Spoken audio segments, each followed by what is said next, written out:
Everyone, welcome back to my channel. मैं हूं मुक्ता और आज की वीडियो में हम 40 मल्टीपल क्वेश्चंस सॉल्व करेंगे जो इनकम, एक्सपेंडिचर एंड सेविंग नामक टॉपिक से लिए गए हैं।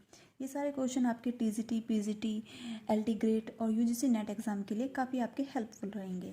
तो चलिए शुरू करते हैं। क्वेश्चन नंबर 1, नियमित वेतन के अतिरिक्त प्राप्त होने वाली निःशुल्क चिकित्सा सुविधा को माना जाता है। उसको ऐसे इस प्रकार की चिकित्सा सुविधाओं को क्या माना जाता है जो हमें निःशुल्क प्राप्त होती हैं?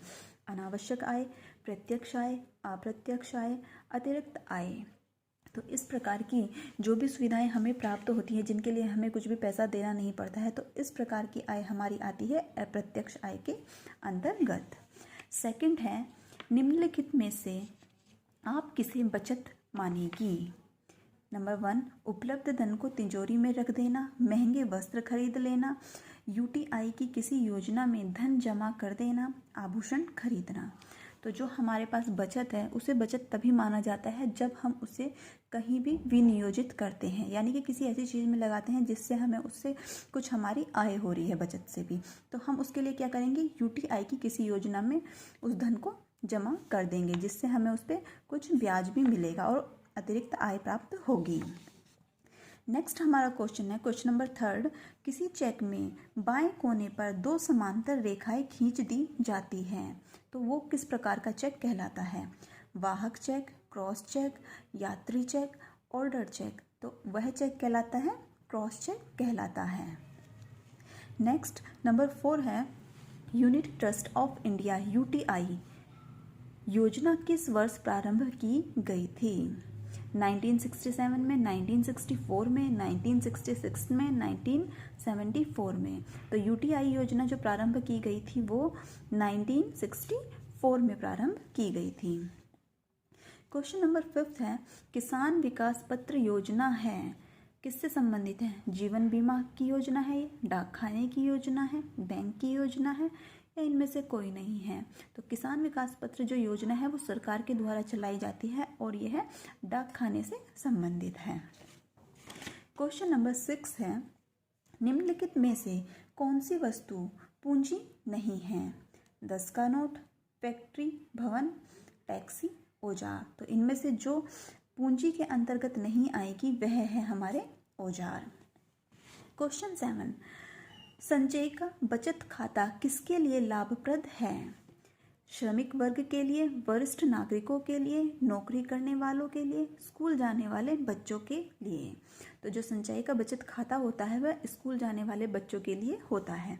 इसके द्वारा बहुत छोटी सी अमाउंट स्कूल वाले जमा कर लेते हैं और जब बच्चा स्कूल से जाता है, यानी कि उसकी पढ़ाई खत्म हो जाती है, तो बाद में उसको वो दे दी जाती है। क्वेश्चन नंबर 8, जीवन बीमा का सबसे बड़ा उद्देश्य है? नंबर 1, शादी विवाह के लिए धन उपलब्ध कराना, बीमा धारक को आर्थिक सुरक्षा प्रदान करना, बीमा धारक के आश्रितों को आर्थिक सुरक्षा प्रदान करना, उपरोक्त सभी। तो इसके अंतर्गत आएगा उपरोक्त सभी। जीवन बीमा लेने के हमें ये सभी लाभ होंगे।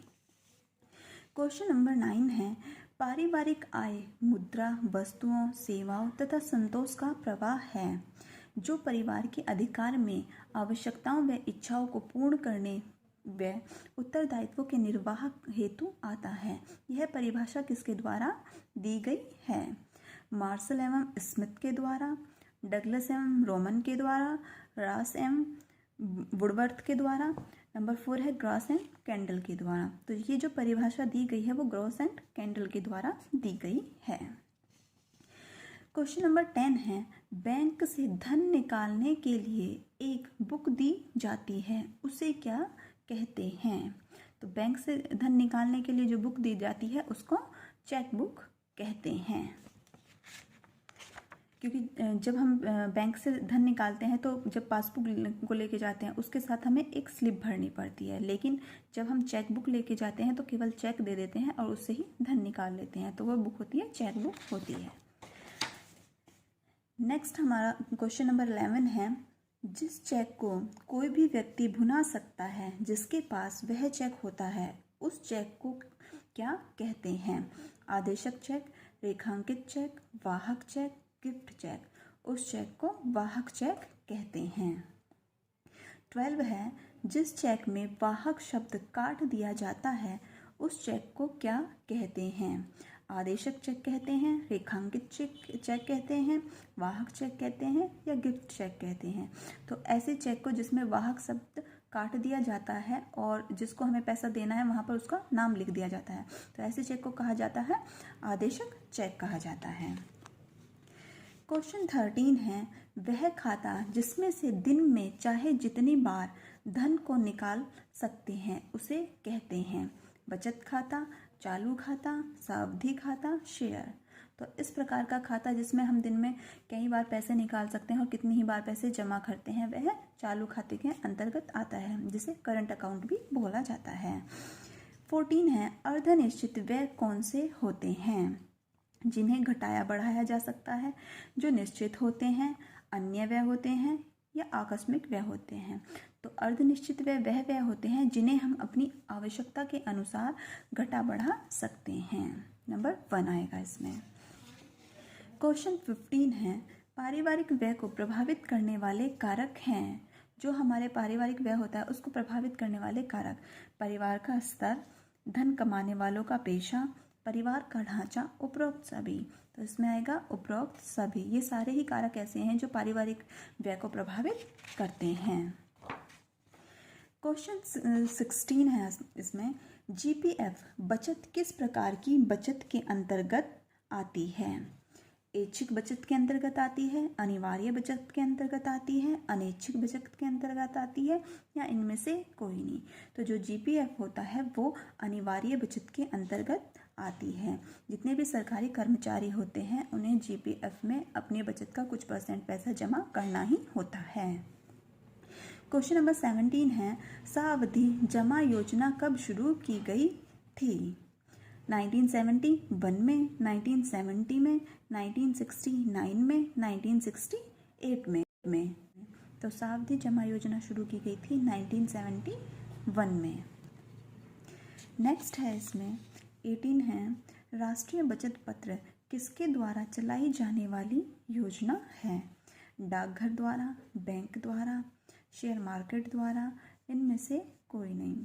तो राष्ट्रीय बचत पत्र योजना जो है वो डाकघर के द्वारा चलाई जाती है। 19 है, राष्ट्रीय बचत पत्र योजना कितने वर्ष के लिए होती है? 3 वर्ष के लिए, 4 वर्ष के लिए, 5 वर्ष के लिए, 6 वर्ष के लिए। तो यह होती है 6 वर्ष के लिए। नेक्स्ट इसमें आता है क्वेश्चन नंबर 20 है, किसान विकास पत्र योजना किसके अंतर्गत चलाई जाती है? किसान डाकखाने के अंतर्गत, बैंक के अंतर्गत, सरकार के, यूटीआई के। तो जो किसान विकास पत्र योजना है वो डाकखाने द्वारा चलाई जाती है। क्वेश्चन 21, जीपीएफ योजना के अंतर्गत कौन आते हैं? सरकारी कर्मचारी, गैर सरकारी कर्मचारी, अर्ध सरकारी कर्मचारी, उपरोक्त सभी। तो जो जीपीएफ के अंतर्गत आते हैं वे होते हैं सरकारी कर्मचारी। क्वेश्चन नंबर 21, सार्वजनिक भविष्य निधि योजना कब शुरू की गई? 1972-73 में, 1971 से 72 में, 1980-81 में, 1982-83 में। तो यह शुरू की गई थी 1972-73 में। 22 है, पीएफ अनिवार्य भविष्य निधि योजना किसके लिए है? सरकारी कर्मचारी के लिए, गैर सरकारी कर्मचारी के लिए, अर्ध सरकारी कर्मचारी के लिए, उपरोक्त सभी के लिए।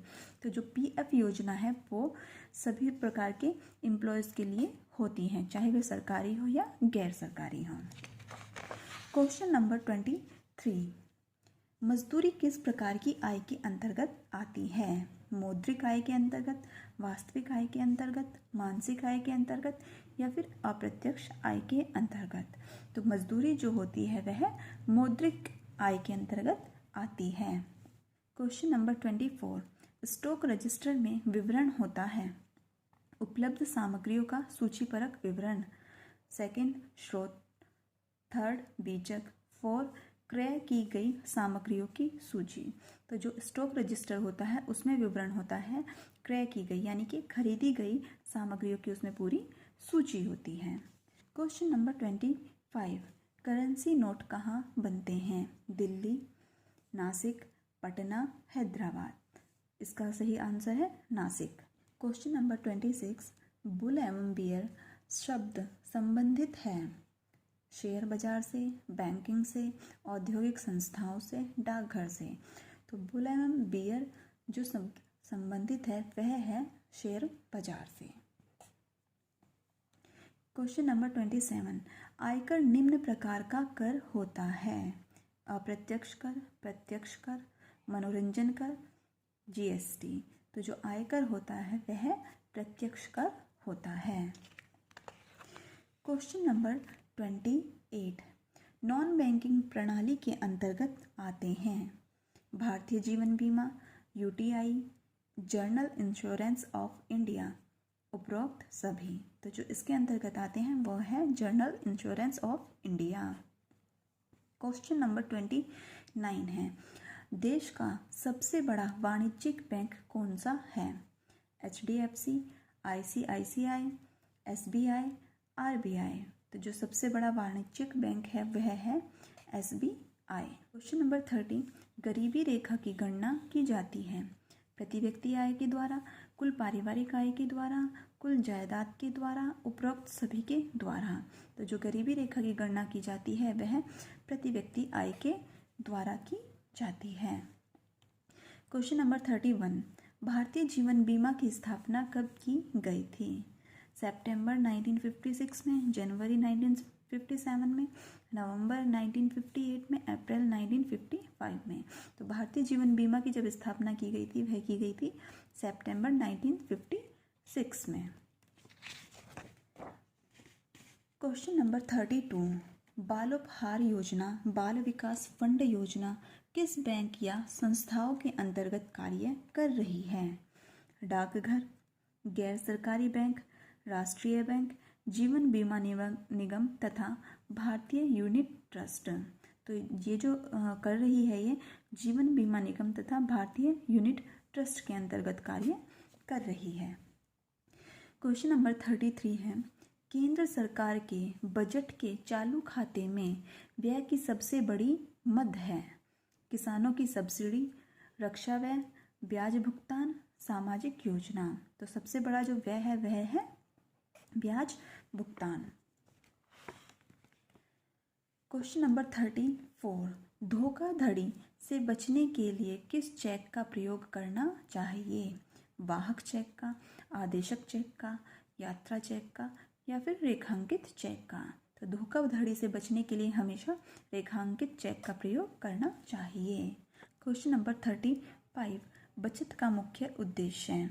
भावी आवश्यकताओं के लिए, बच्चों की पढ़ाई के लिए, वृद्धावस्था के लिए, संकटकालीन समय के लिए। तो बचत का जो मुख्य उद्देश्य है वह है संकटकालीन समय के लिए। नेक्स्ट है क्वेश्चन नंबर 36, 1 रुपये के नोट पर किसके हस्ताक्षर होते हैं? वित्त मंत्री के, वित्त सचिव के, RBI के गवर्नर के, प्रधानमंत्री के। तो 1 रुपये के नोट पर वित्त सचिव के हस्ताक्षर होते हैं। क्वेश्चन नंबर 37, देश में कृषि एवं ग्रामीण विकास हेतु वित्त उपलब्ध कराने वाली सर्वोच्च संस्था है? क्षेत्रीय बैंक, RBI, नाबार्ड, सहकारी बैंक। तो जो सबसे बड़ी संस्था है वह है नाबार्ड। नेक्स्ट है 38 है, चालू खाता यानी कि करंट अकाउंट किसके लिए अधिक उपयोगी होते हैं? व्यापारियों के लिए, गृहिणियों के लिए, छात्रों के लिए, सभी के लिए। तो जो चालू खाता होता है वह व्यापारियों के लिए अधिक उपयोगी होता है क्योंकि वो दिन में कितनी बार भी धन का लेन देन कर सकते हैं। क्वेश्चन नंबर 39, स्टॉक रजिस्टर में विवरण होता है उपलब्ध सामग्रियों का विवरण, क्रय की गई सामग्री की सूची, स्रोत का, बीजक का। तो इसमें जो विवरण होता है वह क्रय की गई सामग्री सूची का होता है। क्वेश्चन नंबर 40, डाकघर में आवर्ती जमा खाता कितने वर्ष के लिए खोला जा सकता है? 1 वर्ष के लिए, 2 वर्ष के लिए, 3 वर्ष के लिए, 5 वर्ष के लिए। तो डाकघर में आवर्ती जमा खाता जो खोला जाता है वह 5 वर्ष के लिए खोला जाता है। तो इस तरह से हमारे ये 40 क्वेश्चंस कंप्लीट होते हैं।